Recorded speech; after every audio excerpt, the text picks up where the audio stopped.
things up, you know, for a minute.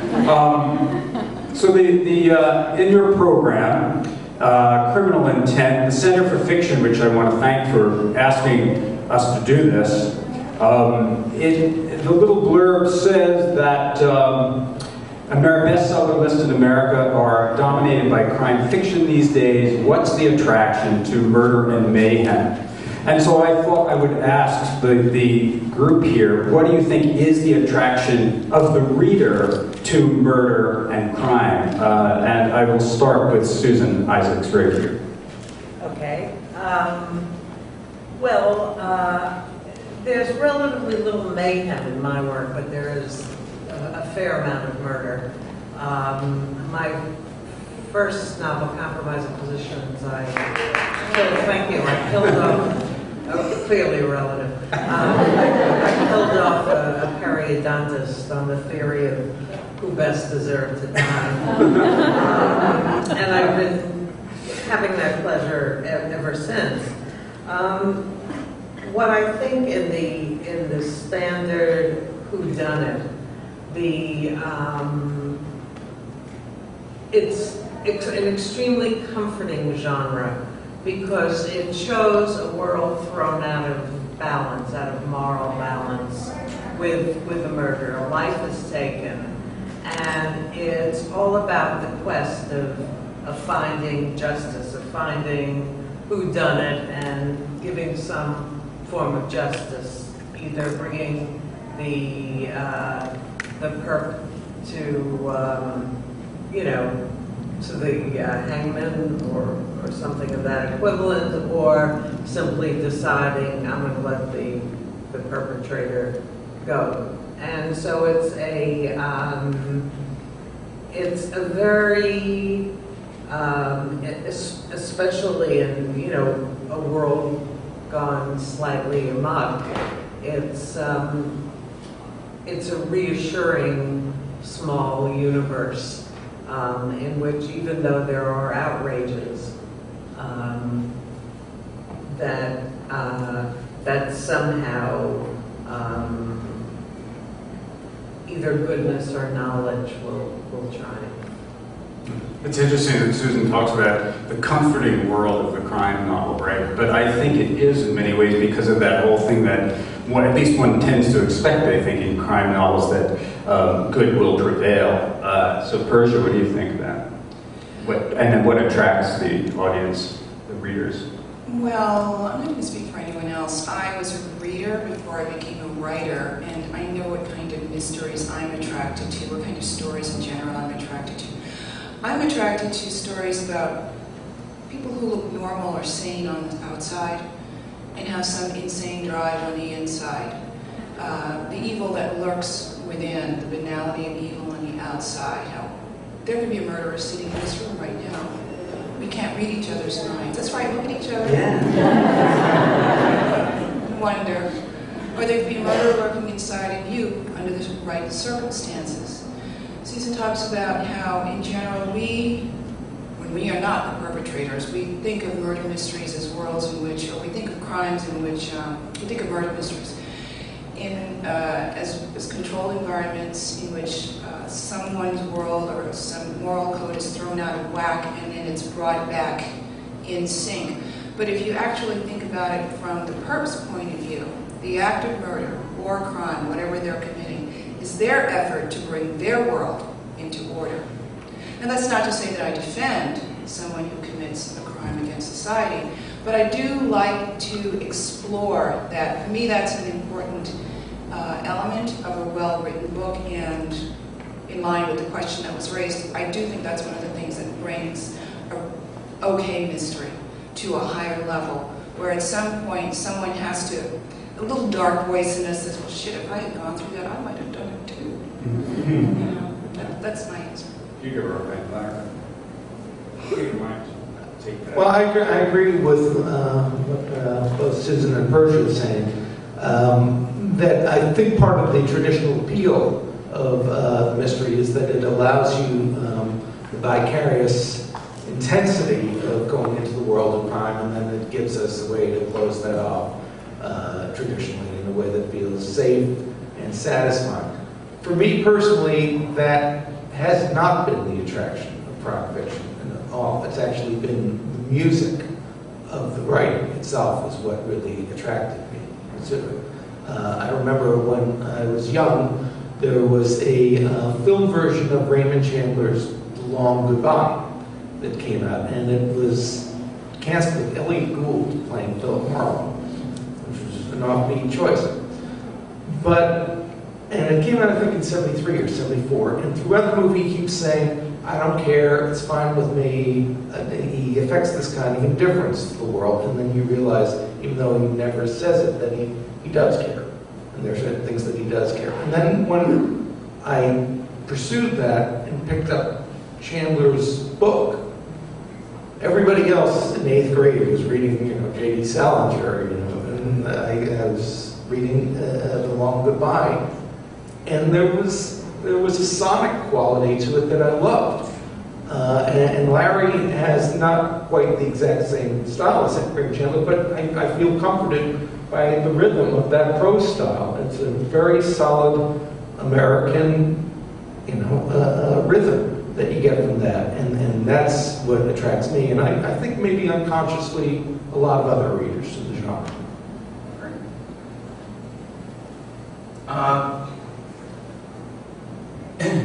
Janet, address the question of why people read crime fiction. It's tricky. Everything that's been said is valid, but I don't know that it quite answers it altogether. When Susan made the point that in crime fiction things are resolved and it works out and that, well, that's really not the hallmark of noir, where nothing works in anybody's life. So that there are all kinds of worldviews and things may be resolved or not. I think maybe, and also the canopy of crime fiction is an enormously broad one, and just about every kind of novel fits under it. There are books that are essentially romantic comedies, but there's a crime at the center of it. There are books that are dark contemporary fiction, but there's a crime at the center of it, and so on. And I think the common denominator of the crime at the center of it gives the reader a compelling reason to turn the pages to find out what happens next. It raises the fictional stakes to a degree that it matters. The problem is who killed the professor's wife, not will he get tenure.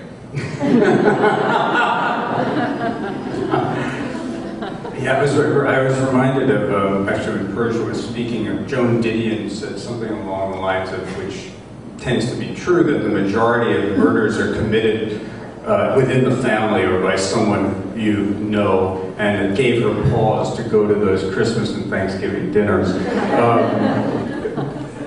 It's funny that there, within crime fiction there are so many subgenres as you bring them, and I hadn't been thinking about about noir, which we just talked about, and how noir often ends so badly. It's part of it, it's the end of Chinatown, which is my favorite neo-noir, of Faye Dunaway not getting away but getting killed, or I think everybody here, nobody here rather, writes in one of the the subgenres in crime fiction. I'm thinking in my head of hard-boiled and cozies, which I discussed once with a writer, and she said I didn't like the idea of people killing someone and then having a cup of tea, so I didn't really like that, or noir, any of that. But what strikes me is that I wonder why in this country, as opposed to, let's say, in Europe, I know in Germany and France, crime fiction is considered along with literary fiction. When my books are reviewed in Germany, I'm on the cover with, Paul Auster, and the conversation is about both of us. So why here in America is crime fiction a kind of sub-genre? Anyone's comments on that? No thoughts about it at all. Well,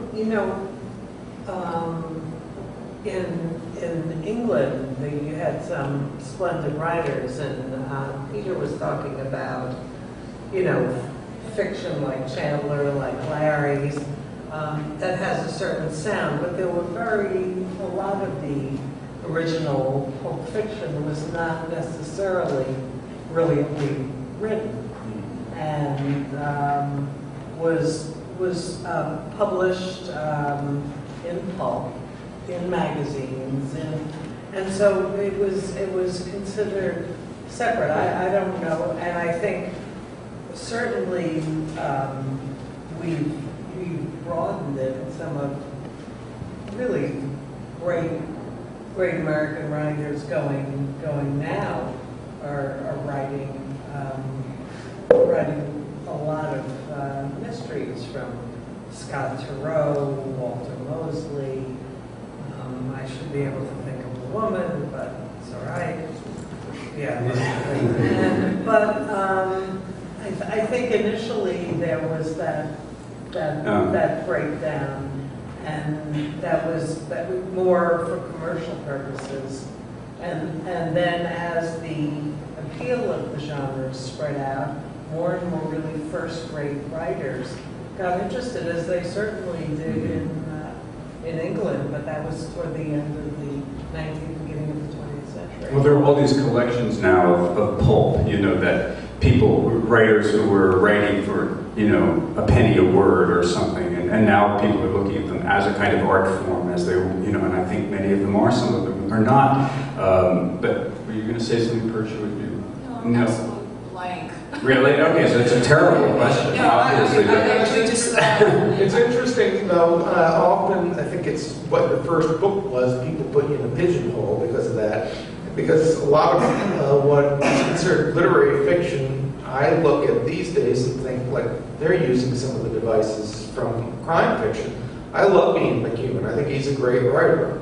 But a number of his books could easily be considered, suspense fiction if you wanted to really go that way. And The Great Gatsby, I was listening to an audiobook version, it turns on a crime. At the end, the guy's a gangster, #1, and I don't want to give it away, but...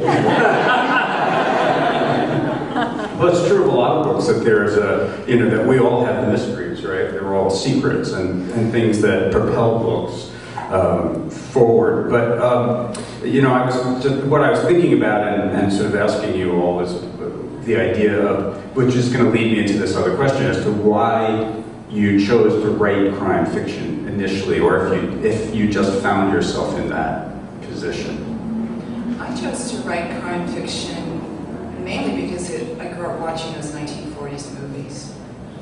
It's such a really superficial reason, but that's what it was. I was sick at home. I was a sickly child. I had asthma. I stayed home a lot. And when I stayed home, I was glued to my television set watching 1940s black and whites. And I loved these stories about human violence, what people did to one another for the sake of love, for the sake of bettering themselves. And I've just always been fascinated by human drama. I studied acting for a while, and I'm too shy to be an actress, so I ended up being a writer. But when I write, I can't think of writing anything else. Larry, did you always want to write crime fiction? No, I just wanted to write anything, really, that would make me attractive to women. Did it work? Are you still working at it? Is that why you've written so many books? I've given up. Well, it seemed to me after how many books? Like 50 books that maybe you need to try.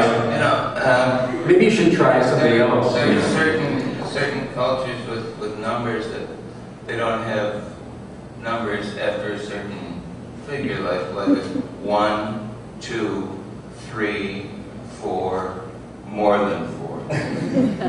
I've written more than 4 books. And it's working or not working for you with the women? Just curious. I'm still writing. Yeah, I know. So we can say you're you're still trying. Susan, did you initially want to write crime fiction when you wrote Compromising Positions? Well, I wanted to because I had been both an editor at 17 magazine, you know, how to say no to a boy. Never occurred to me, but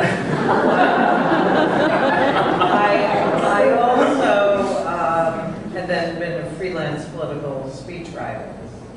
And then I stayed home in the suburbs with my kids, and I was reading, you know, I probably became mad because I was reading 4 or 5 mysteries a week. And at some point it clicks in, I can do that,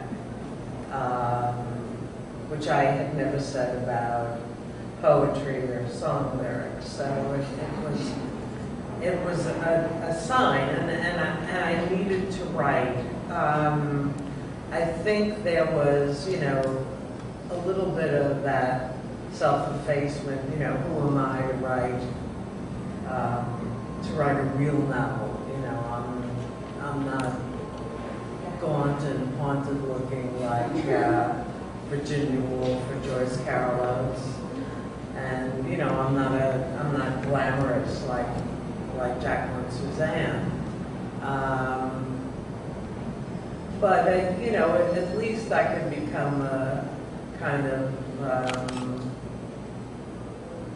Semitic Agatha Christie, and so that seemed possible. So I started when, you know, put my second kid on the school bus to go to what is now called preschool, nursery school, for 3 hours a day, set the alarm clock, and I started writing, and a character had come into my head, a suburban housewife.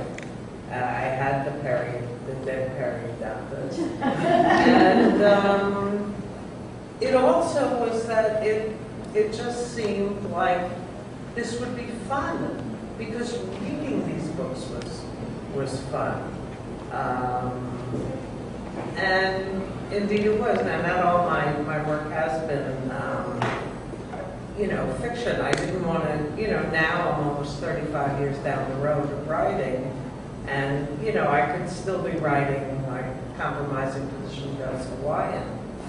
So I deliberately, my second book was more based on my experiences as a political speechwriter. They were, you know, the governor chokes to death on a commission. But other than that, nobody dies. And so I've gone back and forth from mysteries to non, but always back again. Well, I didn't want to write one autobiographical novel and be done with my career. I wanted to be able to write about other people and figure out a way to empathize with them. And so being a crime reporter gave me a reason to be in people's homes. And every crime can be a rip in the social fabric that allows you to sort of go inside and see what's really going on. And once I realized that, I realized there was an opening to tell certain kinds of stories that I wouldn't have to raid my own life to write about. Yet I could also be very emotionally involved at the same time. And it also gave me a way to organize that material. Plus the fact that I just liked the writing itself. I liked a lot of crime fiction stuff, so that's really what led me to it. I would just very quickly, I didn't intend to write crime fiction. I had spent my life as a reader, and I always read what I considered a real book, and then a mystery, and then a real book, and then a mystery. And I came to realize that a lot of those mysteries were just as good, if not better, than some of those real books. But I was living in Rome, and I was a painter, and I had lost 10 years of work in a fire, and I started writing a sort of biographic book about a mid-career artist who lost all his work, and I spent the year sort of doing that, and I came back to New York, and I hated the characters. I thought he was just like the whiniest, most obnoxious little twit. And so I killed myself on the page. I wrote like 20 pages of me being stabbed and shot and killed. And it got me going, you know, and I thought, this is great. This is a great thing to do. I don't, you know, I want to say this will bring me to like a sort of ridiculous question, and then I'll let you ask questions. But when I wrote my first novel, it was about a serial killer, and the question, I told that, and I talked about the book, and then the first question from the audience was, is this a memoir?